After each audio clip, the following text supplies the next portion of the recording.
Joined now by Rinkwide's Jeff Paterson, our Canucks reporter, was in here with him Thursday covering the Vancouver Canucks. Lost to the Dallas Stars in overtime, and yet the loser point still allows them to reach first overall in the league standings. Merry Christmas, Jeff. Looking very festive. Yeah, and right back at you guys and to all the listeners, and certainly for Canuck fans, Christmas has come early. Really, it's the 11th of October, and maybe they served notice that night against the Edmonton Oilers that this was going to be a different year, or that they were going to make some hay. I don't think anybody predicted that they'd be looking down at every other team in the National Hockey League in terms of the standings for one night at the very least. But yeah, what an incredible first half. And I know that since we started this undertaking a few years ago, we've all said the real payoff will come if this can be a playoff team. And guys, they have positioned themselves very nicely to do that. There's still some hard work and heavy lifting ahead, but they are in prime position to end that playoff drought at the end of this regular season. Perspective is a funny thing. Because of the expectation of this team going into this season, everything just seems like I don't know, a little bit of gravy. And I remember how we used to pick through the 2010, 2011 teams, Jeff, on pre and post game shows, and, demand more out of this. And I mean, if we're talking about a juggernaut team, you probably think, they've got to close out that game. They've got to lead with 4 minutes left in the third period. They've got to close that out. In overtime, you got a 2-1. You got to close that out. Doesn't matter. I'm still at the point of they got a point of a game in which they were trailing. I mean, hey, good on them. Yeah, I think there's a couple of ways that you could now look at their results, and that's 4-6 in 4 different cities. And in fact, if you think that the game on Saturday against San Jose is another different city for them, really, it's 6 games in 10 nights in 6 different stops, because they played in Vancouver, and then they went out for 4, and then they come back. And I think it was wise. The Canucks overnighting in Dallas and using Friday as a travel day here with the time zones and the changes and everything else to try to maximize their energy levels, because they've got that one more game to go. We know that this time of year, things can be a little distracting, family and friends and whatever else, and visions of Christmas beyond that final game. So I think probably a wise call on the part of the Canucks to overnight in Dallas, use Friday to fly, and then focus their attention on those mighty San Jose Sharks on Saturday night. But I think, Blake, it just speaks to expectations in this market now that people are delighted with the fact that they are managing their losses and that they're finding ways to grind out a single point. But in the same breath, you do have to find a way to see those results out. And it kind of reminded me of that game against the Rangers earlier in the season where they were down, they took a third period lead, and then the Rangers were able to chip away, and ultimately they won that game in overtime as well. Look, there are other good teams out there, and I think you have to remember that you're not going to win every game. That give Dallas some credit. They didn't go quietly. They pounced on their opportunity. But boy, in that third period, neither team wanting to give an inch for the first 15 minutes. It was terrific theater and drama. Wasn't end-to-end trading chances because the Canucks didn't have the puck all that much. But I think some of that might have been boiled down to a little bit of fatigue at the end of the road trip. Still, there's enough there. That third line, the way that they're going right now, it's just a little unfortunate that when you get a 2-0 involving Elias Pettersson, you'd like to think that would be lights out and end of game, but wasn't to be for the Vancouver Canucks. Still, through all of that, I mean, as we sit here with 1 game to go before Christmas, they have 9 regulation losses. It's astounding to think that they've picked up at least a point in 25 of their 34 games. And 21 regulation wins, which is 2 better than anybody else in the league. And as we discussed last night, Rick talk about the players upset, but the coach didn't sound all that upset. He had the same frame of mind. I mean, he's been very praiseworthy this week of his Vancouver Canucks. Okay, Jeff, let me ask you the poll. They've moved into first overall. Do you believe them the best team in the NHL?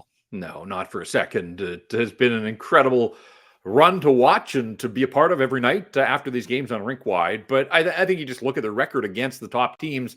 They got schooled by Vegas. They were beaten soundly by Colorado, although they hung with the Avs for 2 periods. Lost in overtime to the Rangers. Lost to Dallas last night. They haven't seen the Los Angeles Kings yet. They haven't seen the Boston Bruins yet. They haven't seen the Winnipeg Jets yet. Those are other top teams in the National Hockey League. But, the few truly top teams that they've played, they did beat Dallas earlier this year, so credit, and I don't want to overlook that. But look, there's one way to prove who is the very best and, the true best team in the league. That comes in the playoffs, and the Canucks still have work to do. I mean, we've talked about it. This Kuzmenko situation continues to expose the fact that they're moving the pieces around here, but they're probably missing a top 6 winger, and maybe Kuzmenko is that guy and can be that guy again. It's funny the way the season has unfolded, guys. Like right now, the power play has completely vanished, and yet they're still winning games and picking up points. And some of that's because the penalty killing has raised its level. It wasn't that long ago that we wondered about what are they going to do. Carson Soucy goes down. They're taking on a little bit of water defensively. They go out, they add Nikita Zadorov. And since then, defensively, they've been sound. If there have been the odd night that goaltending has been an issue, they've been able to outscore the problems. They continue to find ways to get this done. But I was looking last night after that game, 7-1-2 in their last 10 hockey games. I mean, how do you argue with that? It's hard to poke any sort of hole in that kind of record, and yet they're doing it with the fewest shots on average in the National Hockey League over that 10-game stretch. So, I mean, we keep thinking that this can't persist, and yet they kind of ham and egg it, and they cover whatever issues they have. That third line, JT Miller's gone a little bit quiet. Now Quinn Hughes has kind of gone quiet. No problem. That third line has arrived on the scene and is carrying them right now. So lots of different ways to get it done. And ultimately, the bottom line is that they are getting it done on most nights. Given the way Conor Garland is playing, Jeff, can they afford to trade him right now? Like, would you have to be blown away to even consider moving Conor Garland? Not just with the way he's playing, but also with the issues you have at wing on Elias Pettersson's line. I'm going to come at this from a slightly different angle, and I'm just trying to envision the press release of the acquiring team trying to tell their fan base that they've acquired the best 3-goal scorer in the National Hockey League. I mean, he's such a unique player, and we've said that since he arrived on the scene here with his style of play and his point profile this year. But right now, just so locked in with that line, and I guess I thought for sure that by now, that we would have seen a flip between Pia Suter and Teddy Bluger just based on the way Suter was playing before his injury. But forget about that. I mean, that's why they've experimented with Suter elsewhere in this lineup, because that line is just locked and loaded. And again, last night, in on 2 of the 3 Canuck goals, 6 points from the 3 of them. Dakota Joshua getting overtime shifts and then ultimately overtime opportunities. I mean, that speaks to the confidence and the trust that the coach has in him right now and trying to ride the hot hand there. So, I mean, crazy to think that a guy who at the outset of the season sounded like he wanted out, changed agents. It sounded like the agent was helping to broker a deal. I mean, dare I say untouchable, at this stage of the season. But I mean, again, there's so many crazy things to sort of come at this Canuck team with right now, but I can't. I can't envision them deciding that all of a sudden now is the time that you would want to peddle Conor Garland.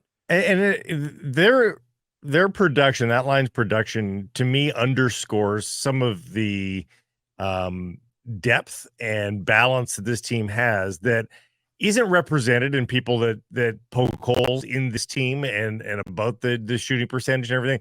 I mean, that team is making sure, like when all the 4 lines are contributing, are you still getting lucky? Like luck usually afflicts 1 or 2 guys. Kuzmenko last year with his crazy shooting percentage. That's something unsustainable that you think, oh, that's suspicious. That could be dependable, et cetera, et cetera. When everybody's doing it, it seems like maybe it's a part of something. And for that line, puck retrieval is as much about the magic of that line as it is ultimately about putting goals on the board. Because heck, before these points started to arrive, Jeff, they were retrieving the puck, getting chances, and they weren't going in. But we were just marveling, hey, they're getting chances and they're possessing the puck, and that's great because it's not going into the Canucks' own net. But to me, this is just balance and showing that this isn't a fluke for the Vancouver Canucks. I think the more that we watch that trio in particular, I mean, it shows you what hard work can do, even at this level. Like, these are the best players in the world. So many of them are elitely skilled. They've been better than competition at every other level. You get to this select group of 700 guys that get to play in the National Hockey League, but ultimately the ones that sort of rest on their laurels and maybe take a shift off or here or there, think it's going to be easy. like these guys are going to plow right through you, and they're doing that. And again, Brock Besser, all right, maybe he's riding the shooting percentage wave right now, and that's been fun, and he's been just remarkably consistent. And that's allowed a guy like JT Miller to go a little bit quiet. Miller has 1 goal in his last 8 games, but that's not an issue right now because Brock does the scoring on that line, or those third liners, they step up. But whatever the case, is that sustainable? I think their work rate certainly is. And you hope that they continue to be rewarded for it. And there's just enough skill there. Like, it's still mind-boggling to me that Conor Garland has 3 goals at Christmas time. And there are some days that, I recognize the hard work, but I still have trouble getting past that for a guy that's making a shade under $5 million. But in his role, he's driving play. And so they're not defending much. They're not giving up much. And then they get a chance to spend most of their shifts in the offensive zone. And that's where, his hard work and tenacity along the boards. And Dakota Joshua has clearly got enough skill to finish when those opportunities present themselves. And quite frankly, the name Teddy Bluger existed to me, but I can't sit here and tell you that I had the full book on Teddy Bluger. But he's proven to be a better player, I think, than I anticipated. And this is a guy, obviously, that was late to the party with the injury that kept him out of the lineup for the first 10 or 12 games. And so he, that hasn't seemed to have affected him at all. And just positionally sound, defensive conscience. But then when they go to the attack, he's able to get involved in the offense as well. So, the component parts of that line, when you think of the size of Dakota Joshua and sort of the height challenges of Conor Garland, but boy, it's just a nice mix that seems to work perfectly for those 3 guys and for the Vancouver Canucks. And they get San Jose tomorrow. Who are Saturday. And San Jose's got 4 losses in a row, and they're starting to hemorrhage goals again. Yeah. And Dreams of 10 Boston goals. and the Rangers play a couple of times here over the final weekend before the holiday break. Vegas is in there as well. But there's 2 more points sitting right there, Jeff, on Saturday against a Sharks team that if you happen to lose to them, you split the season series after 10-1 in the first game between them.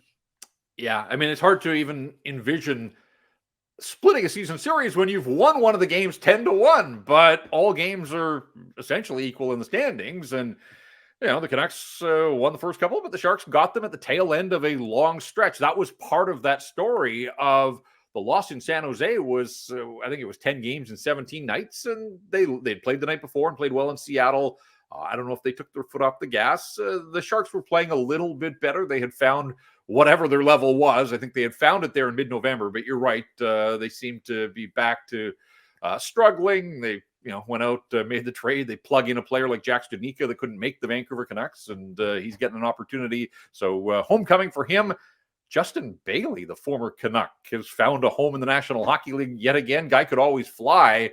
Hands didn't necessarily ever catch up to the feet, but he's playing for the San Jose Sharks as well. But I think that kind of tells you, they're experimenting. They're just throwing players kind of against the wall and hoping they find some that sticks. So if you're the Vancouver Canucks, on paper and on the ice, you're the better team, but you got to go out there and get the job done. And so, it's 1 of 82, but yeah, the game before Christmas, you always want to go into that brief holiday break feeling good about yourself, and they should, regardless of the outcome, but they can feel that much better.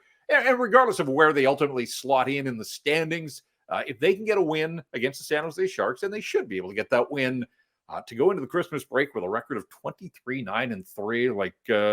Good job all around. I'd love to see the power play arrive a couple of days before Christmas. That would be my wish, I suppose, for the Vancouver Canucks. There's too much talent there. I'm not sure exactly what's going on, but I was looking under the hood a little bit, guys, and flat out shocked by this statistic. Quinn Hughes has 1 power play point in his last dozen hockey games. Yeah. I've felt it. Well, he's not shooting the puck as much anymore. He's not being as aggressive on the power play. Dancing down the left side there and scoring. He did a couple times. We were talking on Rink-Wide, Blake. I don't think the Philip Hronek on the first unit power play, I don't think that helps Quinn Hughes at all. No, I think you're way better off with that front guy and Kuzmenko, the 4-forward look for Quinn on the power play. Kuzmenko in versus San Jose, Jeff, if you're laying bets right now? For me, absolutely. I've kind of seen enough of Phil DiGiuseppe for a while. In fact, I think Phil DiGiuseppe is treading water to be a an everyday National Hockey Leaguer. Penalty killing utility, I suppose, keeps him around, but they've got other guys that can do that. I just think it's time to get Kuzmenko in there to, you hope that he's learned from this latest benching. Look, I still believe it's on him, but they're better in my mind with him in the lineup. That power play, think of where it was at the start of the season. He's a part of it there. I think it's time to get him back in there. And in fact, I'd plug him right back in alongside Elias Pettersson and Ilya Mikheyev and kind of go back to what worked for you earlier in the season.